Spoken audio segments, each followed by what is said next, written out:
Actually, the production. Legal production of marijuana and regulated distribution and trade of it is the same as with alcohol. We don't prohibit sugar cane, okay? But we produce alcohol and rum out of it, or we don't prohibit potatoes, but we made both. So you put cannabis on the same level as alcohol? Oh, definitely, because the damage is exactly the same. But don't you think that so many studies say that actually cannabis is a drug? It has well, so many studies say the contrary. To tell you the truth, and that it is I read enough about the subject. Okay, well we can stand. But as I said, Professor Keith Humphreys has said, looking at the Peter clear Reuters example in the US has said the contrary. Okay, but all right, but the US Embassy in Guatemala, again, contributing to this debate that you've started in your country, they say, look, just suppose, what if the trafficking and use of illegal drugs were decriminalised tomorrow in Central America? They say transnational criminal organisations and gangs would continue to engage in illicit activity, including the trafficking of persons and illegal arms, extortion, kidnapping, bank robbery, theft of intellectual property and money laundering. So crime could increase as drugs cartels shift their focus to other forms of illicit activities. So frankly, these drug trades... Well, it sounds more or less like a description of what we're doing. Yeah, but they're going to be more... Gangs have increased, you know, criminal activities have increased, you know, everything that was described is the same. So the illicit drug traffickers, they're not going to become saints overnight, are they? What I'm saying is that your position, what you're reading about the US Embassy, is exactly what is happening right now, okay? In the last 20 years, we have had that, okay? So the result is already there. Okay, I don't know why changing the approach will get us into a Well, they say it would just increase this kind of drug. But what is the point of you opening this debate when you know that the United States is opposed to this kind of move? I mean, Joe Biden, the Vice President, said in March last year, a debate is legitimate, but you realise there are more problems with legalisation than with non-legalisation. I know that's not what you are saying that you want exactly, but it's a convenient shorthand here. I think the US has evolved in its position, which is something that has to be also observed, from what they said at the beginning of last year when we opened up this discussion into what they're saying today. And that's interesting. For example, President Obama in Cartagena, clearly, after these moves from Vice President Biden, from Janet Napolitano, the secretary, and others, that were saying, more or less, be cautious on this. He went to Cartagena, and he heard not just Guatemala, but at least 5 countries openly saying, you have to discuss drug policy, okay? And listening to that, President Obama was very open to that. He said, okay, let us agree on doing studies on what are the options we have. And we are going to have a General Assembly of the Organization of American States in Guatemala in June this year, in which we are going to discuss the recommendations and conclusions of those studies.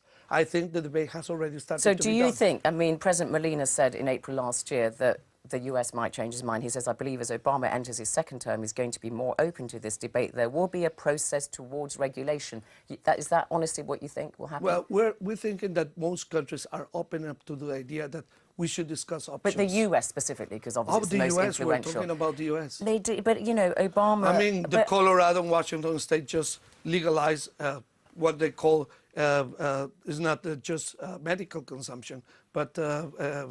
what's that? I'm trying to describe it in English. Sorry about that. Yeah. But it's consumption for personal use. Personal use and enjoyment. And they have legalized that in the U.S. and that changes the whole discussion. Well, some states, but the thing is, but 2 states. That's already a major step for the U.S. But you know, when President Obama still says in April last year, if we have a large-scale drug trade dominating certain countries and they're allowed to operate legally without any constraint, it could be just as corrupting, if not more corrupting, than the status quo. It makes it sound as though actually America's not moving towards some kind of regulation, as you say. The signs we're receiving from the White House are completely different what you're describing right now. I think there has been an evolution. I think the first reaction was like they were thinking that we were trying to say, let us legalize everything and it's going to be a free trade of drugs. We have never said that, okay? And so we are not saying that, and they're, open their ears to another approach, which is trying to find a common balance on this. And I think what they want to describe, and President Obama said it very clearly in Cartagena, is they say we have strict evidence that shows that some of the options are not possible, okay? And we're open to listen to that as well, okay? The reason that Guatemala obviously is very keen to take the lead in this debate is, sadly, your country has really suffered from the illicit It's not just our drugs country. trade. It's the whole area of Latin Yeah, America but- that starts from well, Peru actually- and ends in Mexico. But as Mexico and Colombia, as I said, have tightened up their act, you've seen gangs like the Zetas, Mexican gangs and so on, moving from Mexico to Guatemala since the government in Mexico started tightening its fight against the drugs trade.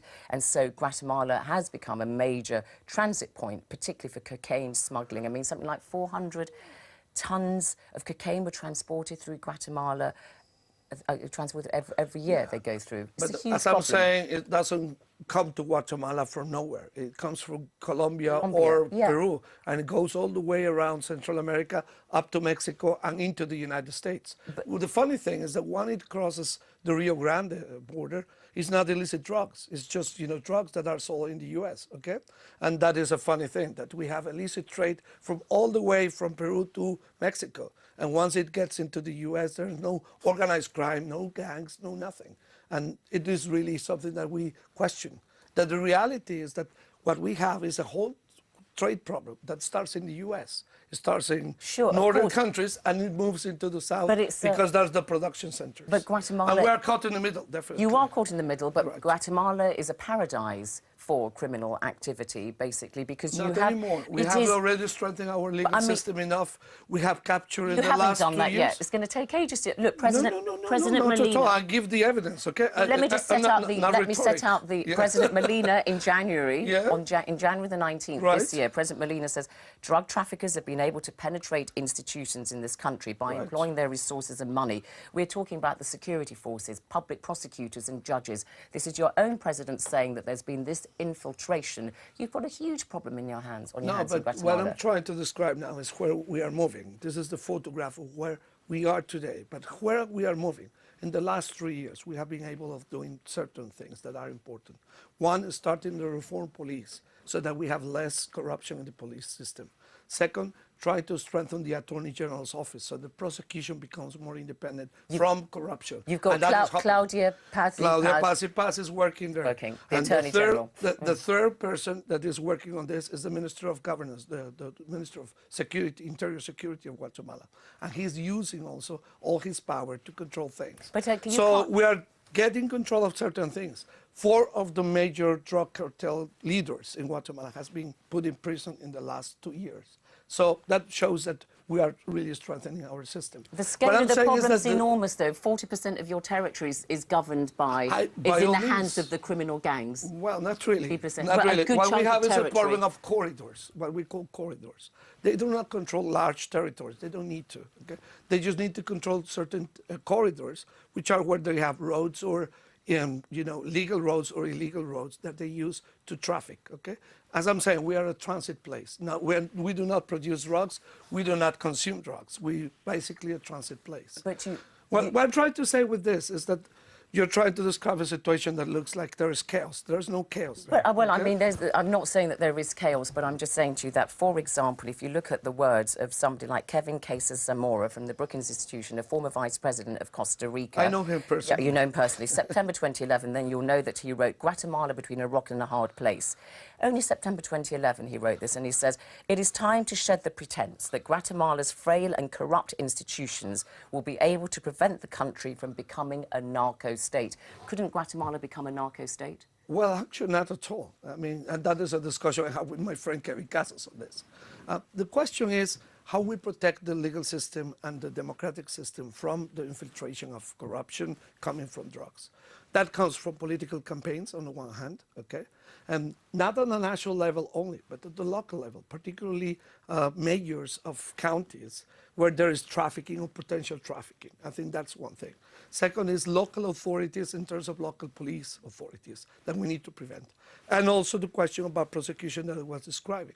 As long as we Have that keep... culture of impunity, because Well- 98% of crimes, roughly between 95 to 98% of crimes, maybe go you unpunished could in invite next Guatemala. time to Claudia Paz to tell you the numbers today. She's Has trying, increased. but it's from a very, very low base. I mean, you know, I've been to Guatemala. Yeah. You go there, you can go into a cafe and you'll see an armed guard there. Security, private security guards still Yeah, outnumber the state police by 7 to 1. You've got bus drivers in their hundreds being killed because they have to pay But what I'm trying extortionists to and so describe on. is So I'm that saying that you've got a huge problem on your hands there. and then where they're trying it's to gonna take diminish time. the size of the challenge. What I'm trying Right. to say is, where are we moving towards? Well, okay, where and are what you I'm moving saying to? is that in the last 3 years, we have been consistently applying the right Okay, policies. President Molina says, I want 10,000 more police force. Exactly. I want 2,500 more military troops there. Have you got those there already to try and help That's right. keep the peace? We're starting this year. When we arrived last year at the government, we thought we have a number of police that was close to 25,000. Actually, it was less than that. And once we started to clean up the police, And a lot of those are going to be corrupt. Right, Exactly. exactly. So the number of police went even down. And that's why we started to get troops military troops into security. But we know the solution is not to get the military into the internal security. The solution in the long term is to strengthen the police. So what we're doing this year is that we're increasing the number. We have already founded the police academy that didn't exist for officials. We have just a basic training for police, the very low level of police. Now we're trying to develop the police academy for the higher ranks, and we're trying to strengthen also the Where are capacity you going to get the at money local level. to do all this? Because Guatemala, as I said, has not been, for many people, a proper functioning state. Only 11% of your GDP comes from taxation, so you've got a population of about 15 million. 53% of them live in poverty, large parts of the country where there's no investment because the state's not been functioning properly. So the question is this, Foreign Minister, is your country turning a point? You're going to start collecting money to have proper investment in the country? By all means, that's what we did last year. We started with the fiscal reform at the very beginning of the government. That tax reform will increase our taxation capacity 1.5% of GDP, which will allow us to expand security functions and the poverty alleviation process. So are you turning Both. a point, briefly? Oh, I think this is the way we're moving towards. And if you can read, in a few weeks ago, there was an article on the Economist here that expressed very clearly that we're moving towards a different approach now, a different scenario. Foreign Minister Fernando Carrera, thank you very much Very for coming nice on Hard meeting you. Talk. Thank you. Very nice.